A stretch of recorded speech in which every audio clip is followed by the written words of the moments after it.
Bom, para começar nossa apresentação, eu vou fazer uma breve introdução sobre a fisiologia humana. Nós, seres humanos, somos compostos por diversos sistemas. Esses sistemas são constituídos por órgãos, que são basicamente tecidos, que se unem nos formando.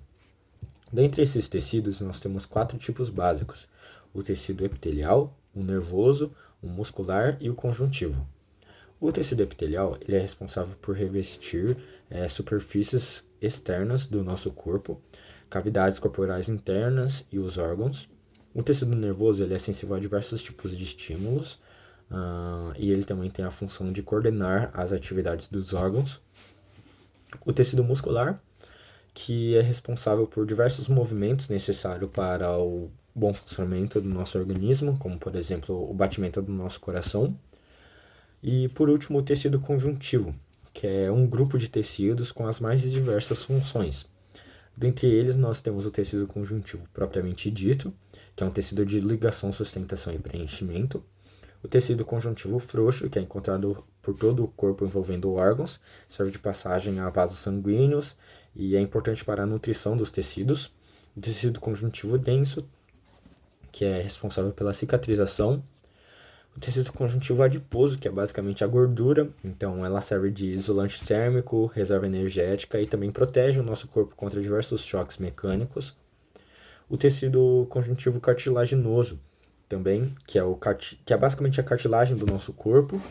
O tecido conjuntivo ósseo, que é o principal componente dos nossos ossos, sendo responsável pela sustentação, locomoção e proteção do nosso corpo. E por último, o tecido conjuntivo sanguíneo, que é basicamente o nosso sangue. Então, basicamente, nós organismos precisamos de um conjunto de coisas para poder funcionar corretamente. Ou seja, se um órgão não está funcionando corretamente, ele vai afetar todo um sistema e esse sistema vai afetar o organismo como um todo. Dentre os sistemas que o nosso organismo precisa para poder funcionar corretamente, nós temos o sistema digestório, que é onde acontece a quebra e a absorção de nutrientes, o sistema respiratório, que é quem faz a troca de gases, também chamada de hematose, o sistema urinário, que é quem retira as impurezas do nosso sangue, o sistema circulatório, responsável pela transportação de hormônios, nutrientes para o sangue e para o corpo, o sistema locomotor, que é responsável pela locomoção, movimentação e proteção do nosso corpo. O sistema nervoso, que é quem coordena o nosso organismo e integra ele como um todo. Nós temos também os sentidos, o sistema endócrino também, que é basicamente a parte química, ele vai ter a responsabilidade de fazer a entrega dos hormônios para o nosso corpo. O sistema reprodutor, responsável pela reprodução, e por último, o sistema imunológico, que é quem faz a defesa do nosso corpo contra doenças e essas coisas. Bom, agora eu vou falar um pouco para vocês sobre o nosso sistema cardiovascular. Ele é composto basicamente pelo coração, pelos nossos vasos sanguíneos, que seriam as artérias, veias capilares, e pelo sangue. A sua principal função é garantir a distribuição de oxigênio e nutrientes para todas as células do corpo, além de remover dióxido de carbono e outros resíduos metálicos. O coração é o nosso órgão central. Ele que funciona como uma espécie de bomba muscular que envia sangue para o nosso corpo. Ele é dividido em 4 câmaras, 2 átrios e 2 ventrículos. Os átrios são as câmaras superiores, menores e menos robustas, que recebem o sangue de diversas partes do corpo e enviam para os ventrículos. Já os ventrículos são as câmaras inferiores e bombeiam o sangue para o resto do corpo. O coração ele bombeia o sangue de duas maneiras diferentes, usando duas circulações diferentes, que seriam basicamente a circulação sistêmica, que leva o sangue oxigenado do coração para o corpo, distribuindo oxigênio e nutrientes e retornando dióxido de carbono, e a circulação pulmonar, que leva o sangue desoxigenado aos pulmões para captar oxigênio e remover dióxido de carbono, retornando ao coração o sangue oxigenado. Vale ressaltar também que existe o ciclo cardíaco, que basicamente o coração, a cada batida dele é composta por duas fases: a contração, que seria a sístole, e o relaxamento, que seria a diástole. Isso garante o fluxo contínuo do sangue. Bom, agora falar um pouco sobre os vasos sanguíneos, que seriam as artérias e os capilares. As artérias transportam o sangue oxigenado do coração para o corpo, enquanto as veias retornam o sangue desoxigenado para o coração. Os capilares são vasos muito finos, bem fininhos, que permitem a troca de gases, nutrientes e resíduos entre o sangue e células do corpo. E por último, e não por isso mais importante, claro, temos o sangue, que é composto pelas seguintes estruturas: células vermelhas, responsáveis pelo transporte de oxigênio; células brancas, que são responsáveis pela defesa do corpo; as plaquetas, que são a coagulação. Coagulação basicamente garante que não haja perdas consideráveis de sangue no nosso corpo; e o plasma, que é um líquido que transporta nutrientes. Bom, resumidamente, o sistema cardiovascular garante a distribuição de oxigênio, nutrientes essenciais e remove resíduos, como dióxido de carbono.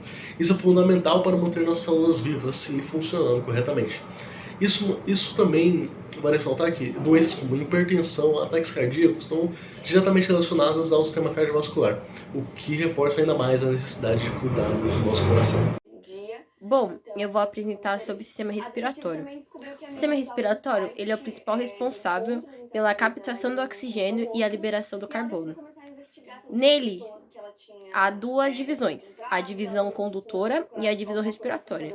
A divisão respiratória é a que capta o oxigênio e o carbono, e a função condutora é o que leva o oxigênio até os nossos vasos sanguíneos e libera o carbono. E ele é responsável por dois movimentos, que é a inspiração e a expiração. Agora eu vou falar sobre a interação dos órgãos que tem nesse sistema. Bom, nós temos as fossas nasais, que é a área do nosso nariz, né? E na área do nosso nariz, tem os vestíbulos, a área olfatória e a área respiratória. Os vestíbulos é a parte anterior aqui do nosso nariz e ela é dilatada. Ela é que dilata e consegue fazer o movimento da respiração. Na área olfatória, é responsável por pegar esse ar que a gente respirou, né? E, se for necessário, trazer umidade a esse ar e aquecimento para o nosso corpo, para não acontecer nenhum tipo de doença. E também, nessa parte, a gente tem a parte olfatória, que é a parte que consegue captar os cheiros e fazer essa diferenciação de alimentos e de cheiros, por exemplo. Depois que ele sai dessa parte, ela vai para a parte da faringe. E nessa parte da faringe, ele tem duas divisões, que uma vai para o sistema digestório e a outra continua no sistema respiratório. A que vai para o sistema digestório é a orofaringe, e a que vai para o sistema respiratório é a nasofaringe. Depois que ele segue para a faringe e pela nasofaringe, no caso do sistema respiratório, esse ar se encontra na laringe. Na laringe tem duas partes principais, que é o que faz nosso corpo funcionar, que é o epiglote. E o epiglote, ele evita a entrada de alimento na nossa corrente pulmonar. E também as pregas vocais, que é o que consegue fazer a gente conseguir falar e sair som. Bom, o funcionamento mesmo começa na parte do pulmão, que é quando chega na parte da traqueia, dos broncos, dos bronquíolos e tal, que é o que eu vou explicar para vocês. Toda a parte anterior que eu acabei de explicar era a parte condutora. Então, a gente vai chegar na parte respiratória. A traqueia, ela é uma ramificação que nós temos 3 no lado direito do pulmão e 2 no lado esquerdo. E eles são ramificações que vão levando o oxigênio até os alvéolos pulmonares. Que é aí que eles conseguem fazer a troca do oxigênio e do carbono. E ele leva isso para a corrente sanguínea e ele volta o carbono para cima. Que a gente consegue fazer essa troca de gases. Nesse todo caminho tem os bronquíolos primários, os broncos secundários e os bronquíolos, que eles são um caminhozinho, eles vão ramificando dentro do nosso pulmão, eles vão fazendo todo esse caminho para levar até os alvéolos pulmonares e ele conseguir fazer essa troca de gás. E os dois movimentos responsáveis por toda essa parte do sistema respiratório acontecem no nosso pulmão, que é a inspiração, que ela garante a entrada do ar no sistema respiratório, e a expiração, que ela garante a saída do oxigênio do nosso sistema. Agora eu vou apresentar sobre o sistema endócrino. Para você entender o sistema endócrino, aqui eu coloquei umas imagens, não sei se vai dar para ler o texto, mas a imagem dá para ver. O sistema endócrino, para você entender ele, você tem que lembrar do sistema epitelial, onde existe o sistema epitelial glandular. Esse sistema epitelial glandular fala que existem glândulas no nosso corpo. E existem 2 tipos de glândulas, as glândulas exócrinas e as glândulas endócrinas. As glândulas exócrinas trabalham basicamente mandando secreções para fora do nosso corpo, Já pelo contrário, as glândulas endócrinas, elas mandam secreções para dentro do nosso corpo. Isso é chamado de hormônio. E os hormônios fazem basicamente o regulamento do funcionamento do nosso corpo, basicamente. Ele deixa tudo regulado.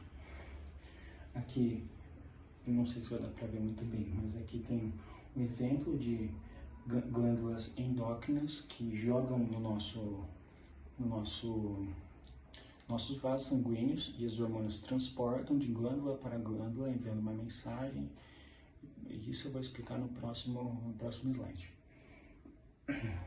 Interessante falar também que o nome do sistema endócrino, ou o endocrinologista, vem do sistema endócrino, porque o endocrinologista, ele é o médico dos hormônios.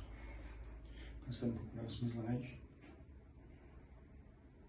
Agora eu vou explicar basicamente como é o funcionamento desse sistema por completo. O sistema todo funciona a partir de um feedback, basicamente. Ou seja, uma glândula manda uma mensagem para outra glândula e essa glândula responde realizando a tarefa. Vou dar um exemplo, a hipófise, que é um exemplo que está aqui, inclusive. A hipófise, ela produz o TSH. O TSH é o hormônio estimulante da tireoide. Esse hormônio, ele vai pelos nossos vasos sanguíneos até a tireoide, e a partir disso a tireoide começa a trabalhar mais. E a tireoide começa a trabalhar mais e produzir mais T3 e T4. E esse T3 e T4 manda uma mensagem de volta para a hipófise, falando que a tireoide já está trabalhando. Então daí tudo acaba se equilibrando. Todo o sistema endócrino funciona dessa maneira. Agora vou passar para o próximo slide. Aqui tem algumas glândulas, no slide tem algumas glândulas que são as mais conhecidas do nosso corpo. Vou falar aqui. Temos a hipófise, glândula pineal, tireoide, paratireoides, suprarrenais, pâncreas, ovários e testículos.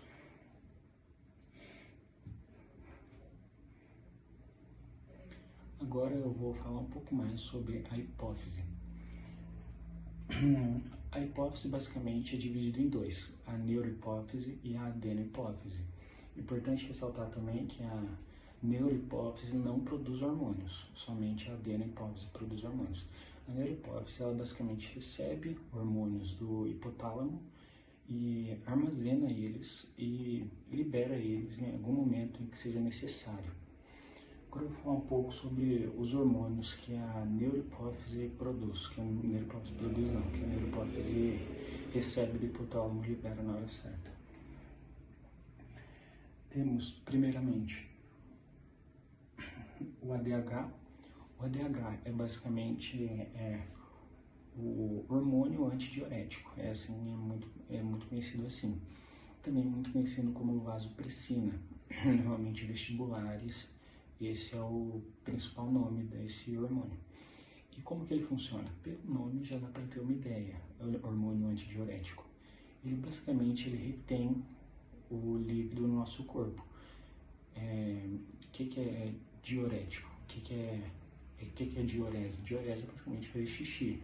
Então, chamando antidiurético, ele faz nós retermos líquido no nosso corpo. Isso faz com que a pressão dentro do nosso corpo aumente, e por isso do nome vasopressina. Outro hormônio também é a ocitocina. A ocitocina tem grande importância no nosso corpo. A ocitocina, ela funciona ela funciona para a contração do útero, no caso das mulheres, né? Isso é importante em duas fases da vida da mulher, quando ela está menstruando e quando ela vai ter um filho. Ela faz com que o útero se contraia involuntariamente, fazendo com que, por exemplo, se ela estiver grávida, tiver trabalho de parto, essas contrações do útero vai ajudar o bebê a sair. Também é importante ressaltar que a ocitocina, ela trabalha também na contração das mamas, no caso das mulheres também. No caso, por exemplo, quando a mulher acaba de ter um filho, ou até uma cadela fêmea, acaba de ter um filho, um filhote, quando eles estão mamando, dá para ver claramente que o leite não sai de primeira, eles têm que fazer um esforço ali, eles puxam até mais forte no começo, e para a mulher justamente começar a produzir a ocitocina, e isso faz com que as glândulas mamárias comecem a se contrair e faz com que o leite saia mais facilmente. Podemos ver claramente no caso de filhotes de cachorro, que eles fazem assim com a patinha na mama da mãe deles, e isso faz com que a produção de ocitocina aumente. Outra característica da ocitocina também é que ela é o hormônio da paixão. Basicamente, é ela que trabalha no nosso corpo quando nós estamos apaixonados. Por exemplo, quando uma mulher está apaixonada por um homem é apaixonado por uma mulher, ou também quando você tem aquele amigo que você gosta muito, é a ocitocina que trabalha no seu corpo. É ela que faz você gostar daquele amigo. Basicamente, gostar daquele amigo e ver ele como uma pessoa, não sem erros, mas ignorar algum dos erros dele. É a ocitocina que faz isso no nosso corpo. Também outro fato interessante sobre a ocitocina é que tem estudos, acho que na década de 80, em que eles pegaram várias mulheres que acabaram de ter filhos e colocaram o som de bebê chorando, mas o bebê chorando de forma específica, quando ele está com fome. E isso fez com que as mulheres começassem a produzir mais o leite, ou seja, a roupa das mulheres começaram a ficar molhadas, porque elas estavam produzindo leite. E a ocitocina trabalha dessa maneira no nosso corpo. Agora eu vou para a adenopófise. A adenopófise, ela produz alguns hormônios, essa sim produz alguns hormônios no nosso corpo. O primeiro que eu vou falar é sobre o GH, que é o hormônio do crescimento. O GH, ele basicamente funciona para o crescimento. Quando nós somos jovens, é ele que nós produzimos para que a gente cresça. Importante também, uma coisa interessante do GH, é que existem várias doenças em relação a ele. Por exemplo, o nanismo. O nanismo é uma pessoa que produz pouco GH, ou seja, ela não cresce muito, então ela fica pequenininha. Isso é o nanismo. E também tem outra que é um pouquinho mais raro, mas pode acontecer também, que é o gigantismo. O gigantismo é quando a pessoa produz GH demais, ou seja, ela vai crescer muito e vai ficar muito grande. Outra coisa interessante também sobre o GH é o uso dele para o fisiculturismo, podemos falar assim. Muitos fisiculturistas usam o GH para crescer mais, porque o GH ele faz com que nosso corpo nosso corpo utilize mais proteínas, basicamente. E o uso desse GH de forma